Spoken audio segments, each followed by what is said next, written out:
Hello, ladies and gentlemen, and welcome to the Frankly Speaking on Fridays podcast. I am your host, Frank Pador.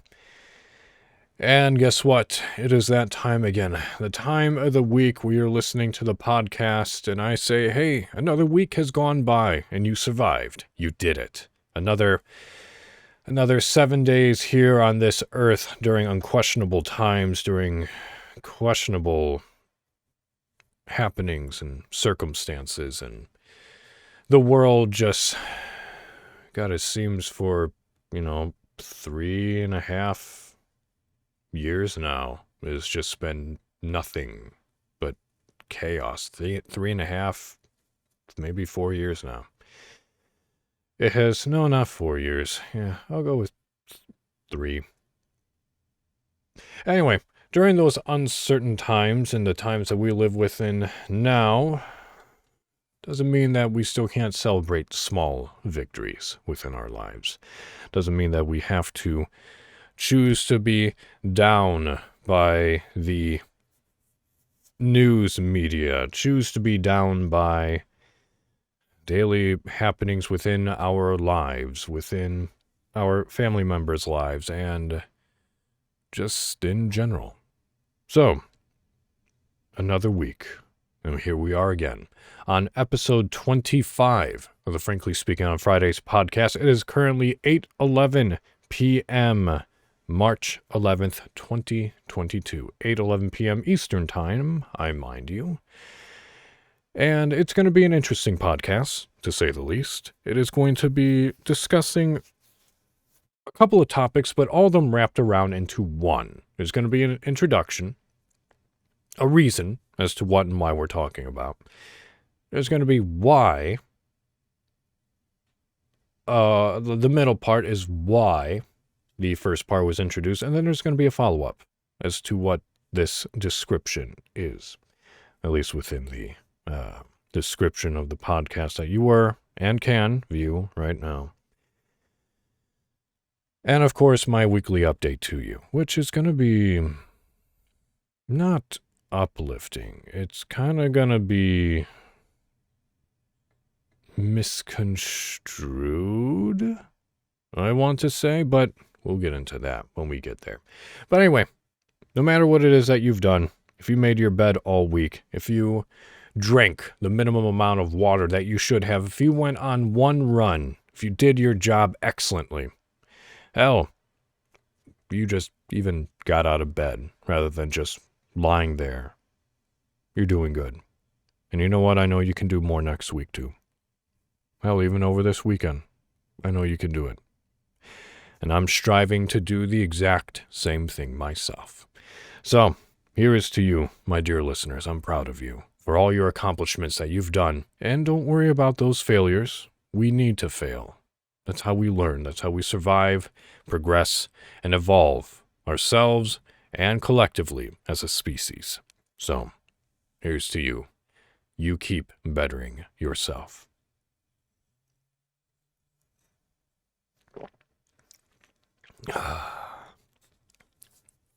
And I know this podcast isn't sponsored by anyone at all other than myself. But I tell you what, I am just, for years I've been a huge fan of Christian Brothers brandy, and ooh, that is some good stuff. Anyway, my week. The reason why I described my week as being convoluted, I believe is the word that I used, is because there's a lot of mental battles happening within me currently, primarily provoked by dreams, convoluted dreams, vivid dreams. If you know me, you know that almost every single night I can come down and be like, man, I had a weird dream last night, or yo, I had this dream last night, and it's very detailed. I can remember all sorts of. If I wanted to do a dream podcast of all the previous dreams that I've had and can remember, still to this day, I could easily, excuse me, Brandy, I could easily do that. And something that worries me with some of these dreams is that within a lot of my dreams there are the presence of demonic entities, whether I can feel them, whether they possess me, attempt to possess me, or attempt to possess someone else, whether they just manifest in front of me. As of like the past year and a half or so, demons have been plaguing my dreams, and I had another one of those a few nights ago. And I think I've finally come down to the conclusion that whenever I have these dreams about demons, I think it is a subconscious reminder to my conscious self that, hey, you're angry about something right now, and you're not confronting it, and you're not dealing with it in a healthy way. And while I normally hold on a very tired but collected disposition throughout my entire day, there is always that pattern that I've had throughout my life where I get angry about something, but I never express it. I just keep it inside. And then it builds up until it overflows and just unleashes itself onto whomever that person may be in front of me. And generally they are, a significant other of mine, or a roommate. Luckily that hasn't happened for a little while now. But, yeah, I think I've finally cracked the code as to why those demonic entities have been appearing within my dreams. And as of late, this past week that I've had that dream where that entity plagued the basement of this particular house, I think I'm just angry about a little bit of life in general. How my life has gone, how the current situation of the world is, how I feel almost trapped by having 2 degrees, and while that's a great accomplishment, at the same time, I feel that it has damned me and my not my capabilities, but my ability in which to be able to get a job. Because either I'm overqualified because of my degrees, or I'm underqualified because my degrees do not match specifically of their degree requirements. So that's just one segment portion of potential anger within my life. Other than that exact same night, I suffer from a couple of sleeping disorders, restless leg syndrome and sleep apnea. That restless leg syndrome, however, has also developed into the palms of my hands, and doctors have called that periodic limb movement disorder, which is a stupid, sucky name. You'd think they'd actually have something Latin sounding to it, but no, it's just plain English, and it sucks, both in its title and just the symptoms that it is. And while I was feeling my right palm of my hand be tickling underneath my skin, and the only way for me to attempt to alleviate that feeling is by moving it or shaking it or just something of that nature. I was in stage 1 of REM, and so I was slightly delusional and hallucinating as the brain does what it does in order to prepare the body and the mind for sleep. And I started thinking about death. And I started thinking about what happens after you die. And I started thinking about the possibility of there is nothing after this. Lights out, you're gone. No chance of the afterlife, no chance of the soul being eternal energy and moving on to something else, just we're here, we're not. And of course, that thought scares me. And if that thought is correct, however, then that means anything and everything that we do ultimately means nothing.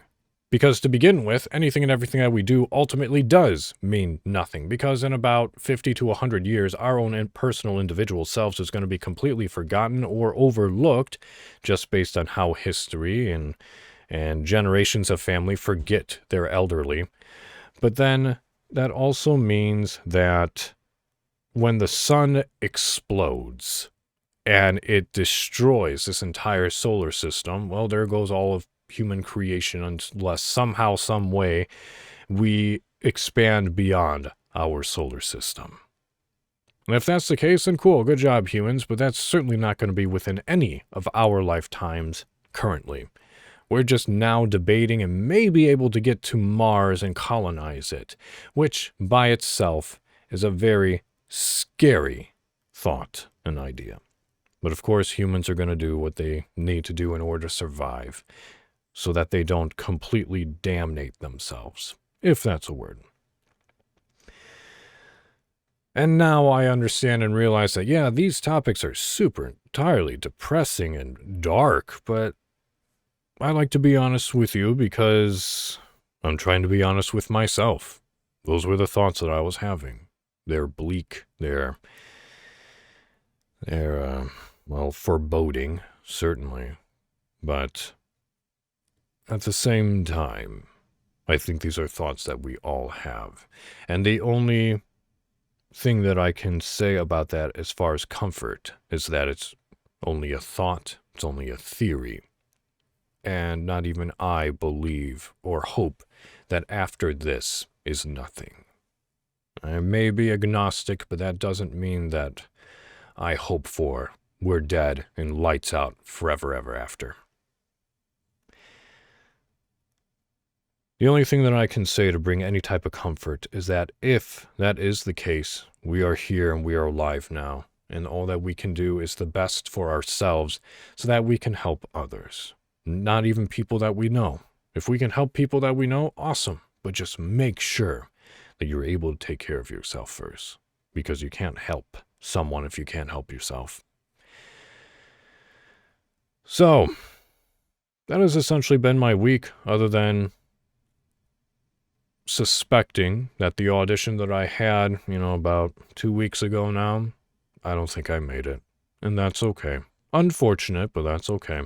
There's still an audition in about 2 weeks, 15 days, and I'm preparing a monologue for that occasion. So let's get on with the rest of the podcast, shall we?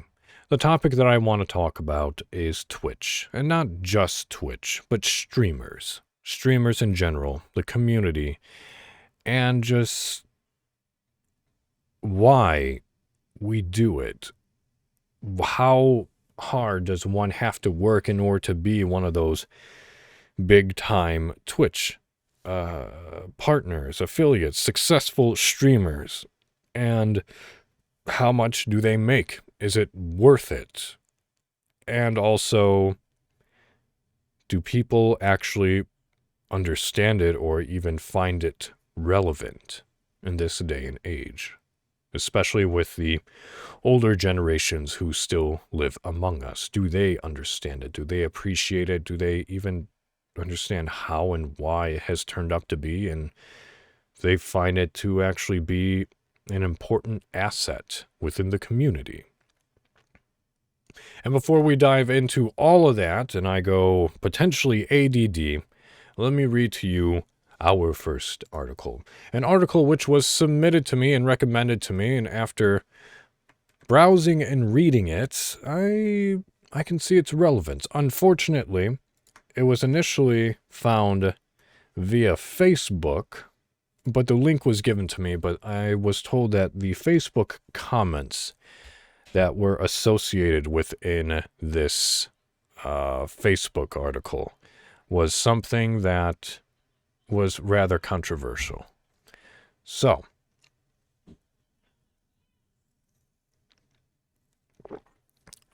excuse me. Let me see what I can read and come up with here. So it's by thegamer.com, written by a Justin Reeve, published 6 days ago. So that would be March 5th. And it says, Ludwig says that streamers are, quote, barely able to survive as humans, end quote, on Twitch. The content creator discusses the ongoing migration to YouTube. So the article says, Ludwig recently revealed his thoughts about the ongoing migration from Twitch to YouTube.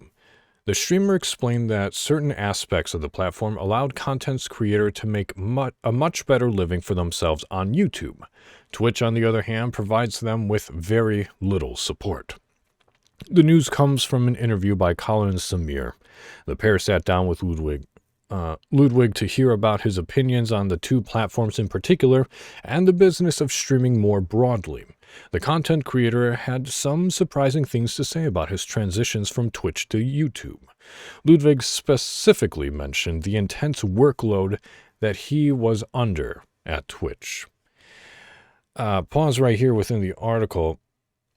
I actually went to his stream, his channel rather, on Twitch. He has some million amount of followers on his Twitch platform, and he what was it? He has some millions on there, but he hasn't streamed once in 3 months. So it's very possible that he has abandoned Twitch entirely. So, the content creator mentioned how the long hours which he spent streaming took a toll when it came to the necessities of daily life.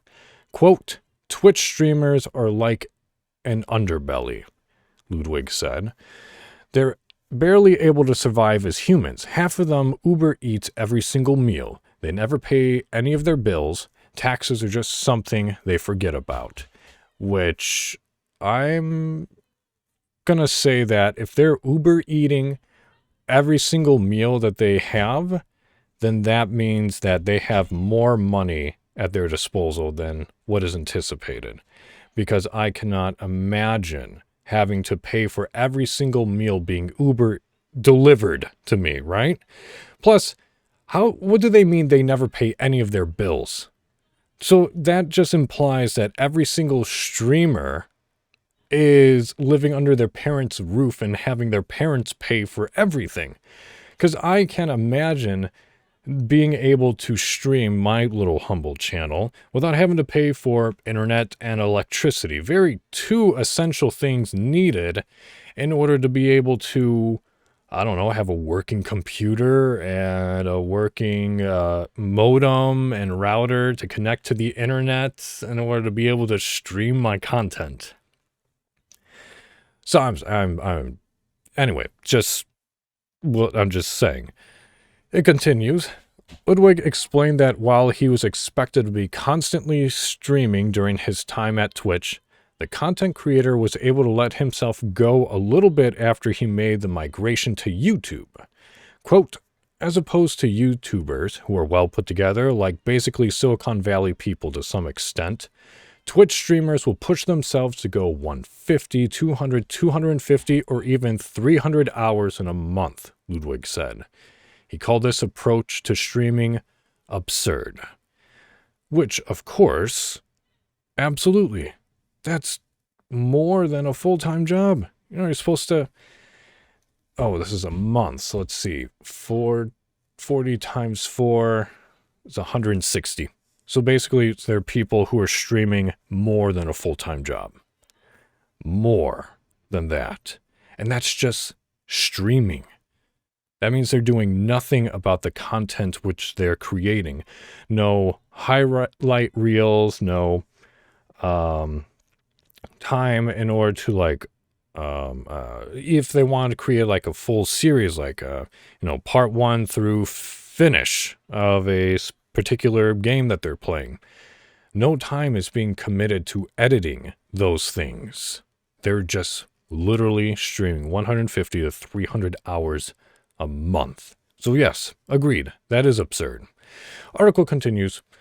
Ludwig said that working for Twitch was like putting in several shifts back to back. Quote, "It's like working a double work week, just streaming," he said. "It's like, when are you doing your laundry, man?" The answer is, they're not. Yeah.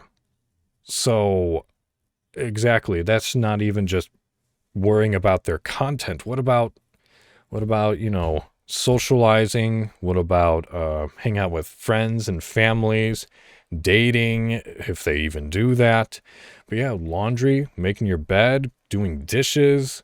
And of course, all this could be mitigated if those streamers are just doing nothing but living with their parents, and their parents are basically taking care of all of this.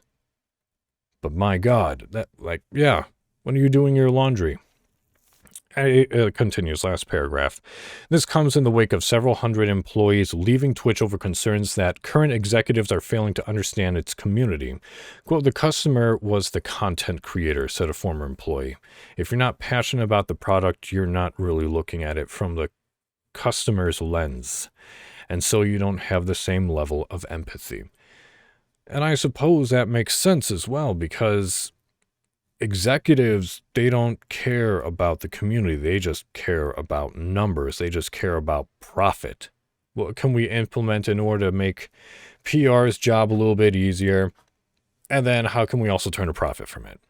How can we attempt to lure people in so that this is a great and amazing thing that you can do from your home anytime you want and be successful at it, but there's about 5,000 hurdles in front of you? What about that? Now, I was hoping to be able to comb through some of those Facebook comments concerning this article, because I was told that it was really interesting, because there's some younger people, I suppose like myself. I'm 30 if you consider me a younger person. But there are people my generation, millennials, who understand that, yeah, we can see why and how people make content, make a profit out of it, make a living out of it, and why some of their contributions may actually be rather important, especially to the gaming community. But also keep in mind that Twitch is not just for gamers, as it is very highly believed to be. I mean, generally, yes, most people come to Twitch in order to watch people play video games or what have you. But that's not always the case. There is a plethora of things that people do and stream on Twitch. For example, my podcast right now, my very basic, simple podcast. Excuse me. There's just an image and you hear my voice. Meanwhile, earlier today, my roommate did her own stream on Twitch. No, it wasn't video games. She was doing her mixology. A hobby which she truly enjoys and wishes to share with people. Not only is it tasty and can be neat to do and fun to do for yourself and your friends, but it can also be affordable as well as equally delicious. There are streamers out there who do art, who do pottery, who do woodwork, and there's also people who just perform. There's plenty of DJ people out there who just hours on end just do DJing. And while I don't understand that music, I'm not going to diss it. I am not going to say anything against it.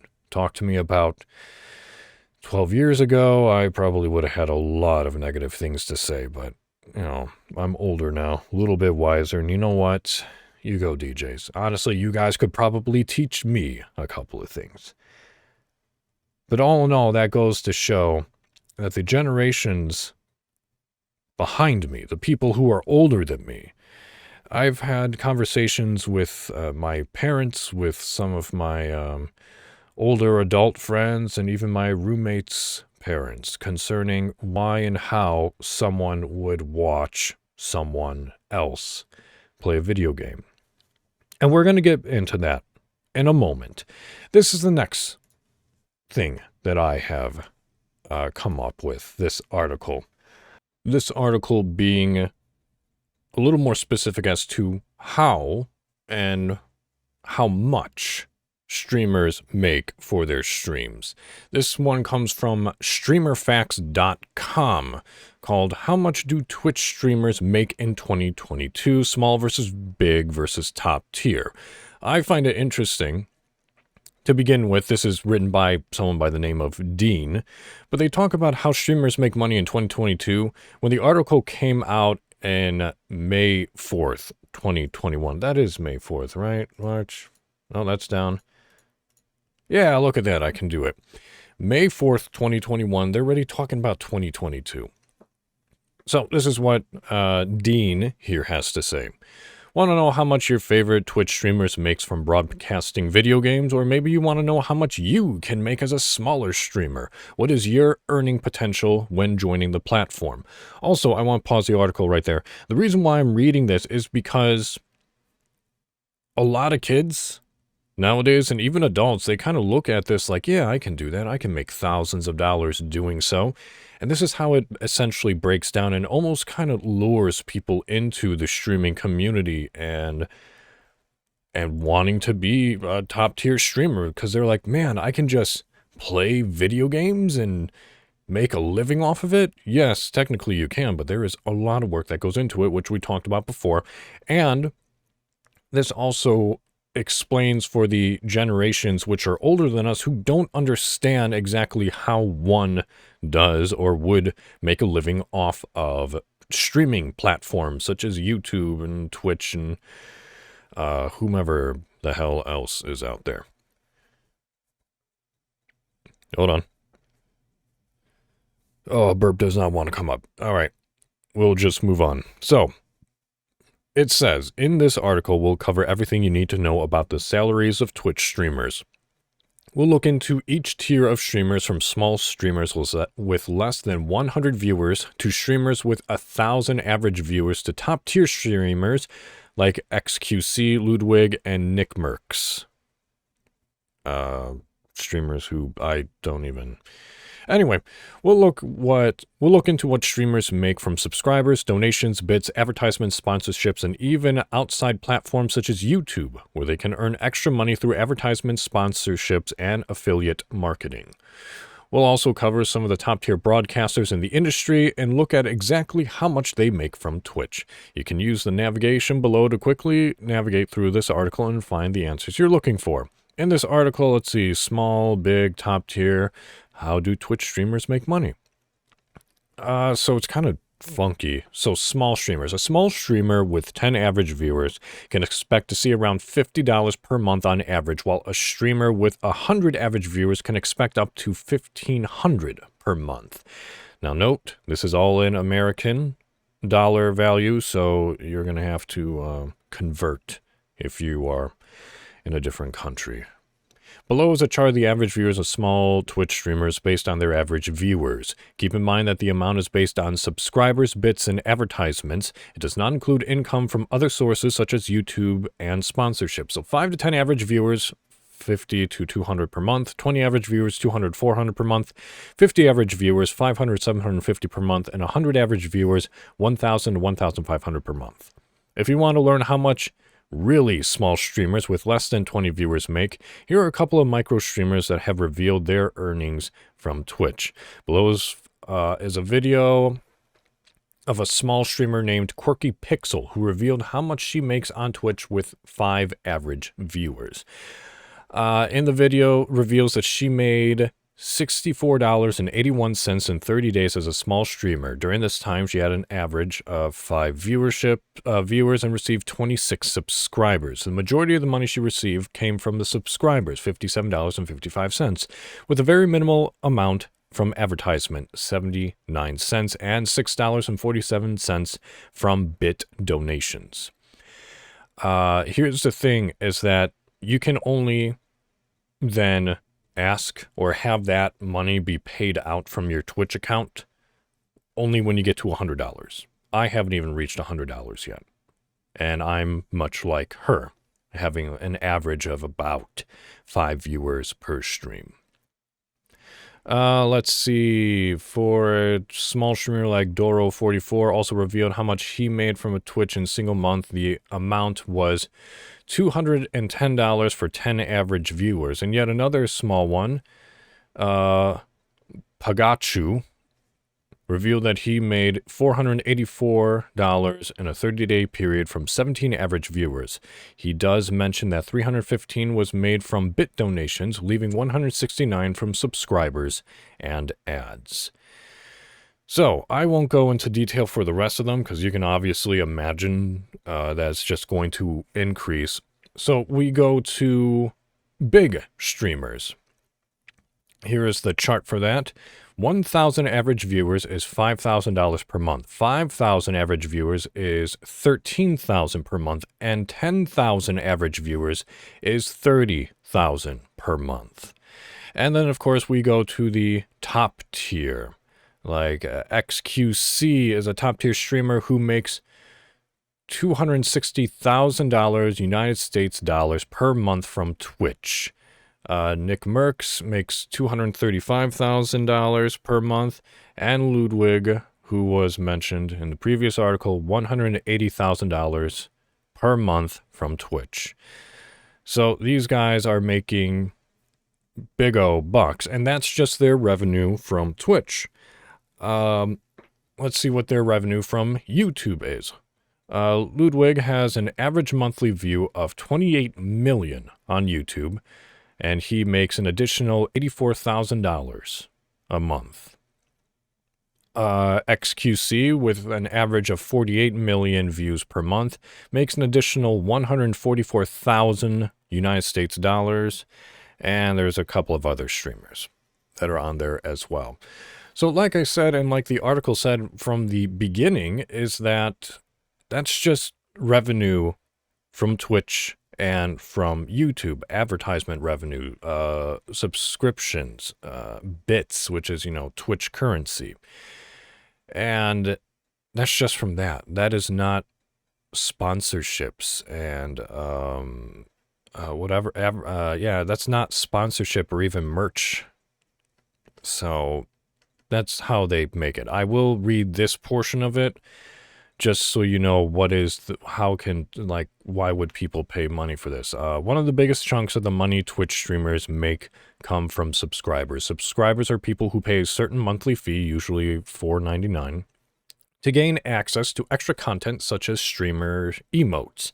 Subscribers come in 3 different tiers. Tier 1 is $5, $4.99. Tier 2 is $9.99, and Tier 3 is $14.99. Most Twitch partners receive 50% of the money generated from subscribers. Twitch takes the other half. So the average streamer makes $2.50 from every subscriber per month. Top tier streamers make 70% of the money generated from subscribers. Twitch will consider you a top tier streamer once you consistently stream to over 10,000 viewers. At this point, top tier streamers make $3.50 from every subscriber per month. Then there's donations and bits. Donations, which I don't feel is the appropriate word. That's what they call it. But it should be tips, because these people aren't a charity, so they can't technically consider it donations. It has to be tips. Bits are a built-in way to donate money to your favorite streamer. 1 bit equals 1 cent for the streamer. So if you cheered 100 bits, you basically donate $1 to a streamer. As donations are not consistent and streamers do not reveal this data, it's hard to estimate how much a streamer makes from donations. Also note that if you do cheer or give a streamer bits, they just take that money wholesome. So it might actually be better for you to donate bits to a streamer, because they take on that entire revenue rather than splitting with Twitch. And then advertisements and sponsors and merchandise. I will say this. Many streamers have, this is from the article, many streamers have their own merch. Obviously, they make money from this as well. For example, Ludwig has a popular Muggle Moves clothing store, which is always sold out. Disguised Toast sells a Disguised Toast plushie on his merch store. Ranboo Live has a merch store through Streamlabs, which triggers an alert whenever someone makes a purchase. Most popular streamers will have some sort of way you can support them through merchandise. Even smaller streamers often have merchandise listed in their bio. And just like any other place or any other store which has the ability to offer, unique merchandise, that manufacturer is going to take a split of the profits as well. So it's not always going to be 100% unless that streamer is literally making and shipping out exactly what they're doing. So that's that article. And obviously that goes into 2020 right now, even though, again, those were in last year. Final thoughts. Clearly, Twitch streamers make good money. Again, this is back to the article. Even smaller streamers start making a decent amount of money once they reach over 50 consistent viewers. At around 100 plus viewers, you can even consider going full-time and make a decent living from Twitch and other platforms using your audience. Once a streamer reaches around 1,000 plus, they started making some serious money with numbers ranging between 5,000 up to 30,000 per month from Twitch alone. Top-tier streamers like Ludwig and XQCs of the world make over 200,000 per month from Twitch and YouTube. If you had any doubts about whether streamers make money, hopefully this article cleared that up for you. I'll finish this article by answering some of the most frequently asked questions about making money on Twitch. How much subscriber, Prime sub, regular sub, per viewer, and it's just stuff that is right there. Of course, if you want to read this article yourself for all the full details, it will be in the description below. So, I read these two articles because something that has come up that I mentioned before is having to explain this to the older generation. Like, why would people watch other people play video games or do DJing stuff or this or that through these streaming platforms?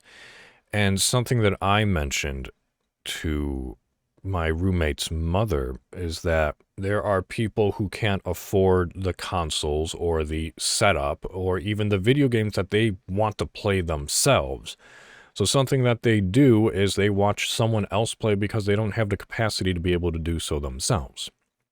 In addition to that, there might be a personality that you just really like to watch. Like someone's extremely funny and they're, and you want to be a part of that environment of, hey, they're making this look so entertaining and I enjoy watching the content which they make. It's no different than, watching a comedy act or a late night talk show host. Like, yeah, you don't have celebrities coming on, but it's still the exact type of format. It is entertainment. It's like, it can also be like a television show or a soap opera or even a reality TV show. They have a certain setup and they're just trying to entertain. Live, mind you. So it is something along those lines. It's just instead of having a live studio audience in front of them with this dramatic budget, they have a virtual audience, still consisting of real people, of them trying to be entertaining, and instead of just having guests and people in which to interview, they're playing a video game.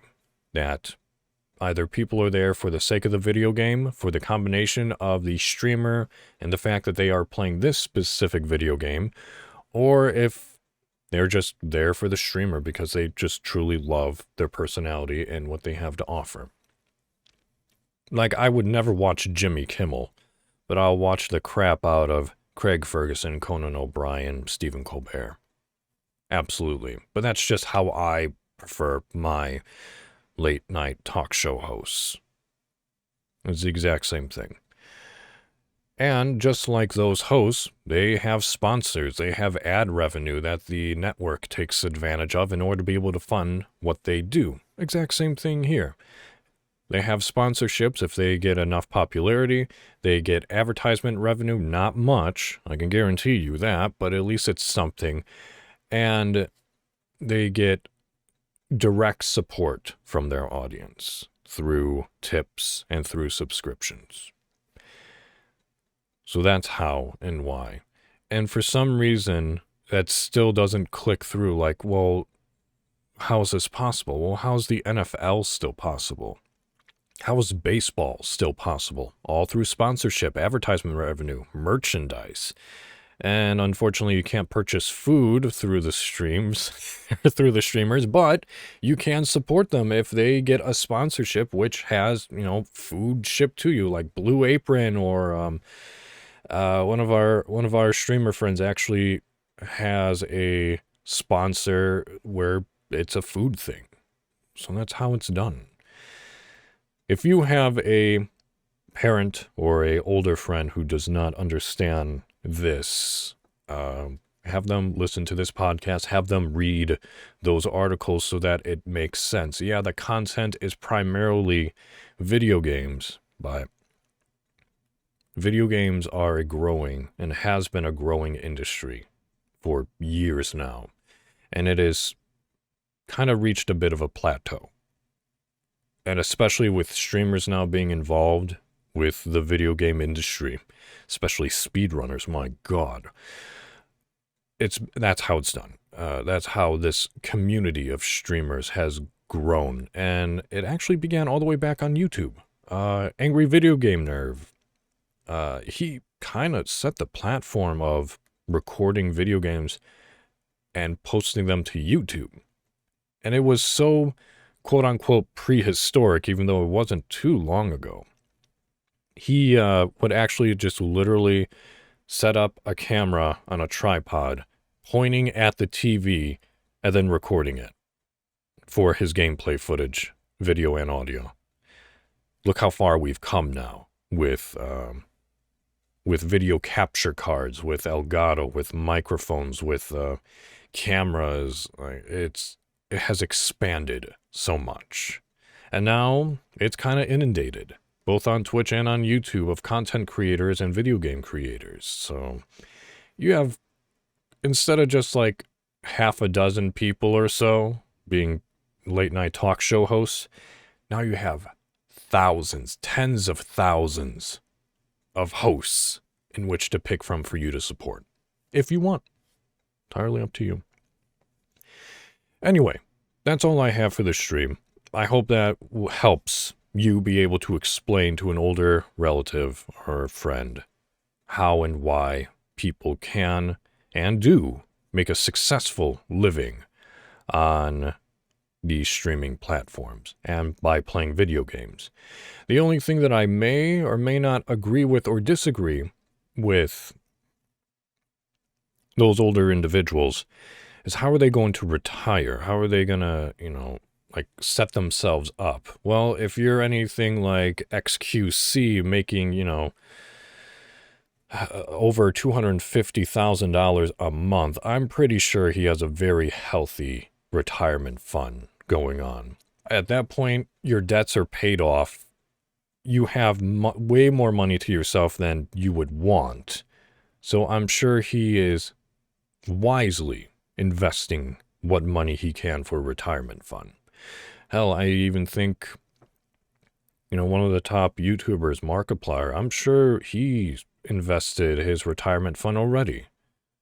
Same thing with PewDiePie. He can retire anytime he wants. In fact, I think he's so well set that he has limited his uploading schedule and what he does on YouTube just because he doesn't need to anymore.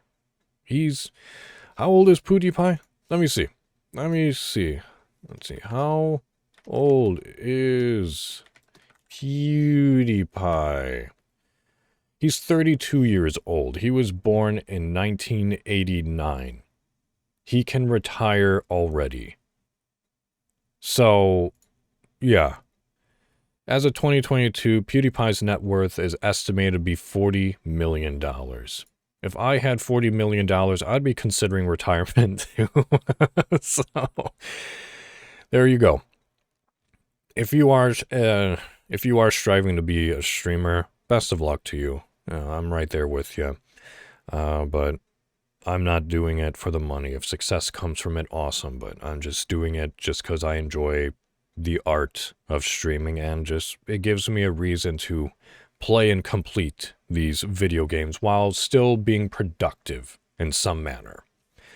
So, with that said, thank you for watching. This has been the Frankly Speaking on Fridays podcast, hosted by me, Frank Padur. If you want to send an email, a topic, suggested topic, articles of interest, just want to say hello, email the podcast at fsofpodcast@gmail.com. And of course, this podcast is found on YouTube, Spotify, Apple Podcasts, and Google Podcasts. So be sure to check that out. And also say hello to me on stream when I stream some video games on Twitch. Twitch.tv/fapismplays is where you'll find me. So thank you again. Take care of yourselves. Get some rest. You deserve it. And until next time, au revoir.